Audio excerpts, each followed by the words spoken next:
بسم اللہ الرحمن الرحیم الحمدللہ رب العالمین وصلی اللہ علی محمد وآلہ الطاہرین ولعنۃ اللہ علی اعدائہم اجمعین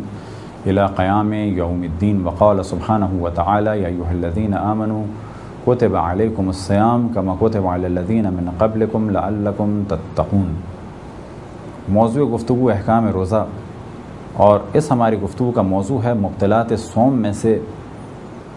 8ویں چیز جو روزے کو باطل کرتی ہے وہ ہے امالہ کرنا۔ اور اس کو اگر واضح کیا جائے یعنی انیما کیا چیز ہے؟ جب بعض دفعہ قبض ہو جاتا ہے اور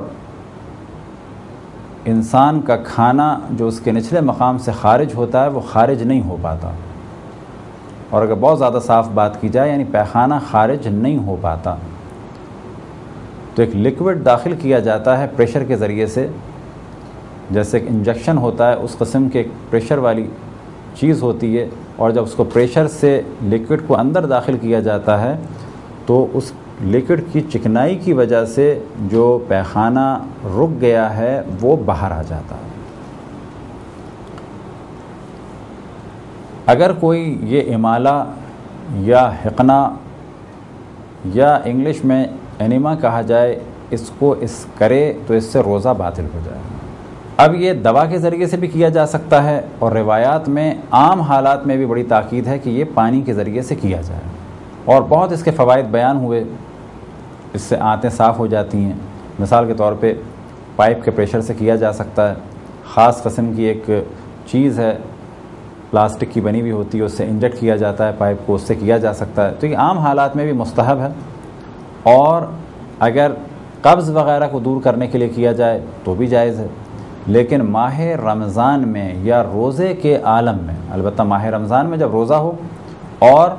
ماہ رمضان کے علاوہ بھی جب روزہ دار کا روزہ ہے، اس وقت اس کام کو اگر وہ انجام دے یہ جانتے ہوئے کہ میرا روزہ ہے اور اس نے فراموش نہ کیا ہو تو اس کا روزہ باطل ہو جائے گا۔ لیکن اگر وہ بے خیالی میں یا جلدی میں یا درد کی وجہ سے اس کے ذہن سے نکل گیا کہ میرا روزہ ہے اور اس نے یہ امالہ کر دیا یعنی انیما لے لیا، تو اس سے اس کا روزہ باطل نہیں ہوگا۔ البتہ یہ موضوع ہے اس انیما کے بارے میں جو کسی لیکوڈ چیز سے لیا جائے، چاہے وہ پیور واٹر ہو اور چاہے اس پانی میں کچھ ملا ہوا ہو، لیکن وہ لیکوڈ ہے۔ لیکن اگر یہی کام کسی اور خشک چیز سے لیا جائے، جیسے کوئی خاص کریم ہو لیکن وہ لیکوڈ نہ ہو، تو اس سے روزہ باطل نہیں ہوگا۔ گو کہ بہتر یہ ہے کہ اسے بھی استعمال یعنی کسی اور چکنی چیز کو بھی استعمال نہ کیا جائے تو بہتر ہے۔ یہ تھی مختصر سی گفتگو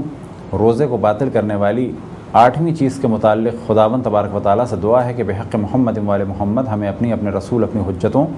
خصوصاً امام زمان علیہ السلام کی معرفت اور اطاعت کی توفیق عطا فرمائے۔ وصلی اللہ علی محمد وآلہ الطاہرین۔